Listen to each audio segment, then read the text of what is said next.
ተወዳጅ ቻናላችን ተከታታዮች በዚህ በአዲሱ ቻናላችን ደሳስ የሚሉ ታሪኮችን የምንዳስስ ይሆናል። እናንተ ደግሞ ከወደዳችሁት ቻናላችንን ሰብስክራይብ በማድረግ ጀባ በሉልን።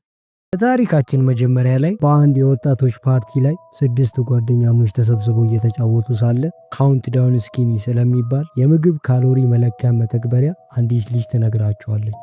ወዲያውም አንደኛዋ መተግበሪያውን ሰርች አድርጋ ይህ ነው ብላ ስታሳያቸው ስሙ ይመሳሰል እንጂ ሌላ አይነት ነበር። ይህ አይደለም ብላ ከመለሰችላት በኋላ ግን ይሄኛው ምንድነው ስትል መልሳ ጠየቀቻት። ከታች የተጻፈውንም ስታነብ መቼ እንደምትሞቱ በቀጥታ ማወቅ ከፈለጋችሁ መተግበሪያውን ያውርዱ የሚል ሆኖ አገኘችው። ከዛም አንደኛዋ ቀጠል አድርጋ ለምን ጌም አንጫወትበትም? ጌሙም የሚሆነው መተግበሪያውን አውርደን እንክፈተው፣ ቀድሞ የሚሞት ሰው ጠረጴዛው ላይ ያሉትን መጠጦች ሙሉውን ይጠጣል የሚል ሐሳብ ታነሳለች። ሁሉም ይስማሙና መተግበሪያውን አውርደው ለመሞት ምን ያህል ጊዜ እንደቀራቸው ሲመለከቱ ሌሎቹ 63፣ 32፣ 23 ዓመታት የቀራቸው ሲሆን ግን ከመካከላቸው የኮርቲኒ ቆይታ 3 ሰዓታት ብቻ ነበር።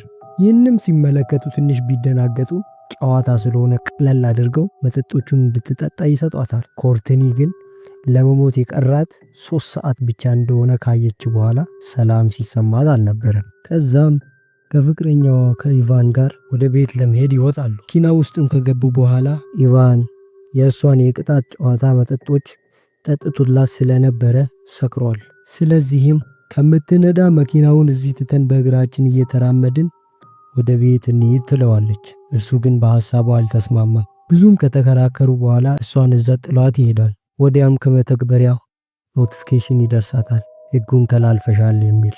ከዛም በኋላ የቀራትን ሰዓታት ስታጣራ 7 ደቂቃ ከ42 ሰከንድ ነበር። መንገድ ላይ ፈራ ተባ እያለች ቤቷ ስትደርስ 1 ደቂቃ ነበር የቀራት። ውስጥም ከገባች በኋላ ሰከንዶች ሲቀሯት ደንግጣ ስልኳን ትዘጋለች። ስልኩ ግን መልሶ በራሱ ይከፍታል። እሷም ያንን እንደተመለከተች ወዲያው ምን እንደሆነ የማይታወቅ ነገር ይገላታል። በተመሳሳይም ሰዓት ኢቫን ከዛፉ ጋር ተጋጭቶ ጭንቅላቱ ላይ የደማ ሲሆን ኮርቲኒ ተቀምጣ የነበረችው ወንበር ከግንዱ ጋር ተጣብቆ ነበር። መኪና ውስጥ ብትሆን ኖሮ። አሁን የታሪካችን ዋና ገጸ ባህሪ ወደ ሆነችው ወደ ኩዊን እንሄዳለን። ኩዊን አዲስ ነርስ ስትሆን በምትሰራበት ሆስፒታል ውስጥ ኢቫንን ታገኘዋለች። ኢቫን በመኪና አደጋ ቆስሎ ቀዶ ጥገና ሊደረግለት እየተጠባበቀ ነው። ኢቫን ለኩዊን ስለ አፑና ስለ ኮርቲኒ ሞት ይነግራታል። ቀዶ ጥገናው በሚደረግበት ሰዓት እሞታለሁ፣ መተግበሪያው ትሞታለህ ያለኝ ሰዓትና የቀዶ ጥገናው ሰዓት ተመሳሳይ ነው ይላታል። ኩዊን ግን አላመነችበትም ነበር። ጭንቀትም ሊሆን ይችላል ብላ አሰበች። ኩዊን በስራ ቦታዋ ላይ ዶክተር ሱሊቫን የተባለ አለቃ አላት። ሱሊቫን በጣም የተከበረ ቢመስልም ኩዊን ላይ ግን ተገቢ ያልሆነ ጥቃት ለማድረስ ይሞክራል። ኩዊን ራሷን ትከላከላለች። ከዚህም ጭንቅ በኋላ የኢቫንን ወሬ ለማረጋገጥ አፑን በስልኳ ላይ ትጭነዋለች። የሚቀራትም 2 ቀን ከጥቂት ሰዓታት ብቻ እንደሆነ ስታይ ደነገጠች። በዚህም መሃል የኢቫን የሞት ሰዓት ይደርሳል። ኢቫን ቀዶ ጥገናውን በመፍራት ከክፍሉ ወጥቶ በደረጃው ላይ ለማምለጥ ሲሞክር አንድ ጥቁር ጥላ ገፍቶ ይጥለዋል። ሐኪሞቹ የኢቫን ሞት ከደረጃው ተንሸራቶ በመውደቁ ነው ብሎ ቢያስቡም ኩዊን ግን ነገሩን ስታጣራ ምክንያቱ መተግበሪያ መሆኑን ትገነዘባለች። ኩዊን አፑን ለማጥፋት ብትሞክርም አልቻለችም። አዲስ ስልክ ለመግዛት ወደ ስልክ ቤት ትሄዳለች። ሁሉንም ነገር በአዲስ መልክ ብትቀይርም መተግበሪያ ወዲያው ራሱን በስልኳ ውስጥ ይጭናል። እጅግም ተናዳ ወጣ በጭንቀት ውስጥ ሳለች ስልክ ቤት ውስጥ አይቷት የነበረው ማት የተባለ ወጣት ያገኛታል። ማትም እንደሷ አፑን ጭኖት እንደነበረና ለሞትም ጥቂት ጊዜ እንደቀረው አሳይቷት ተያይቶ በመሄድ መፍትሄ መፈላለግ ይጀምራሉ። በአንድ የመሸታ መጠጥ ቤት ውስጥ ሆነው ሳሉ ሕጉን ተላልፈሃል የሚል መልእክት ደርሶት እንደነበረ ትጠይቀዋለች። አዎ ይላትና ሕገ ደንቡ ምን እንደነበረ ሳያስበው አክሴፕት ብሎ ስለነበረ ምን እንደሚል ለማረጋገጥ አጠገባቸው የነበረውን ሰው በማሳመን መተግበሪያውን እንዲጭን አድርገው ሕገ ደንቡን ያነባሉ። ሕገ ደንቡም ዕጣ ፈንታቸውን መቀበል እንዳለባቸውና ያንን ለመቀየር መሞከር አደጋ አለው የሚል ሆኖ ያገኙታል። ያን ጊዜ ነበር ሁለቱም እንደሚሞቱ በማሰብ ጉዟቸውን ቀይሮ እንደነበረ ያስተዋሉት።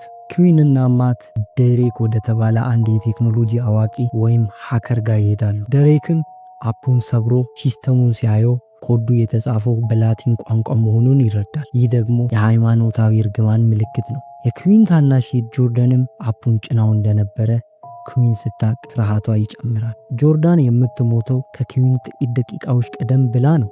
ደሬክ የእነሱን የመሞቻ ሰዓት ወደ 60 ዓመት ከፍ ያደርገዋል። እነሱም ተደስተው ይወጣሉ። ነገር ግን ብዙም ሳይቆዩ አፑ ራሱን አፕዴት አድርጎ ሰዓቱን ወደ ነበረበት ይመልሰዋል። ሁኔታው ከቴክኖሎጂ በላይ መሆኑን ሲረዱ ጆን ወደ ተባለ ቄስ ይሄዳሉ። ጆንም ስለ አጋንንት ጥናት በጣም የሚወድ ቄስ ነበር። ቄሱ መጽሐፍትን አገላብጠው ኦዝን የተባለ ጥንታዊ ሰይጣን ሰዎችን እያደነ እንደሆነ ይነግራቸዋል። ቄሱ ይህንን እርግማን ለመስበር አፑ ከሚለው ሰዓት 1 ሰከንድ ቀድሞ መሞት ወይም 1 ሰከንድ ዘግይቶ መኖር ያስፈልጋል ይሏቸዋል። ሰይጣኑን ውሸታም ማድረግ ነው ብቸኛው መንገድ። ኩዊን፣ ማትና ጆርዳን ቄሱ በሰጣቸው የጥበቃ ክበብ ወይም ሳልት ሰርክል ውስጥ ሆነው ሌሊቱን ለማሳለፍ ይሞክራሉ። ነገር ግን ሰይጣኑ የማትን የሞት ወንድም ምስል በመጠቀም ከክበቡ እንዲወጣ ያደርገዋል። ማትም በመኪና ተገጭቶ ይሞታል። የኩዊን ሰዓት ሊያልቅ 10 ደቂቃዎች ብቻ ቀራት። እህቷን ጆርዳንን ለማዳን ስትል በሆስፒታል ውስጥ ያንን አስቸጋሪ ዶክተር ሱሊቫንን ታገኘዋለች። ኩዊን አንድ ሐሳብ መጣላት። ዶክተር ሱሊቫንን ከገደልኩት አፑ የነገረኝን የእርሱ መሞቻ ሰዓት አዛባዋለሁ፣ ያኔ እርግማኑ ይሰበራል ብላ አሰበች። ዶክተሩን ልትገድሎ ስትል ግን ሰይጣኑ ኦዚን መጥቶ ይከላከልለታል። ኩዊንም ያንን በመረዳት ያላትን የመጨረሻ አማራጭ ትጠቀማለች። በእጇ ላይ የሞርፊን መርፌ ይዛለች። የሰዓት ቆጣሪ 0 ሊሞላ ጥቂት ሰከንዶች ሲቀሩት ኩዊን ራሷ ላይ መርፌውን ትወጋለች። ራሷን አጥፍታም ትወድቃለች። ሰይጣኑ ኦዚን ሊገላት ሲመጣ አስቀድማ ሞታ ሲያገኛት ሕጉ ይፈርስበታል። እሱም ወዲያው ከስፍራው ይበተናል። ጆርዳንም በፍጥነት መታ ለኩዊን የመንቀሳቀሻ መርፌ ትወጋላታለች። ኩዊንም ቀደም ብላ እጇ ላይ ምን እንደሆነና ማርከሻው ምን እንደሆነ በእጇ ላይ ጽፋ መድኃኒቱንም ይዛ ነበር። መርፌውንም ከወጋቻት በኋላ ኩዊን ትነቃለች። አፑም ተጠቃሚው ሞቷል ብሎ ስለሚያስብ ቆጣሪው ይቆማል። ኩዊን ሰይጣኑን በብልሃት አሸነፈችው። ታሪኩ በዚህ ያበቃ ብለን ስናስብ ኩዊንና ጆርዳን የእናታቸውን መቃብር ጎብኝቶ ሲመለሱ ዶክተር ሱሊቫን በሌሎች ሴቶች ክስ ቀርቦበት ሲታሰር የሚያሳይ ዜና ያነባሉ። ከአባታቸውም እንደተለዩ ኩዊን ስልክ ይርገበገባል።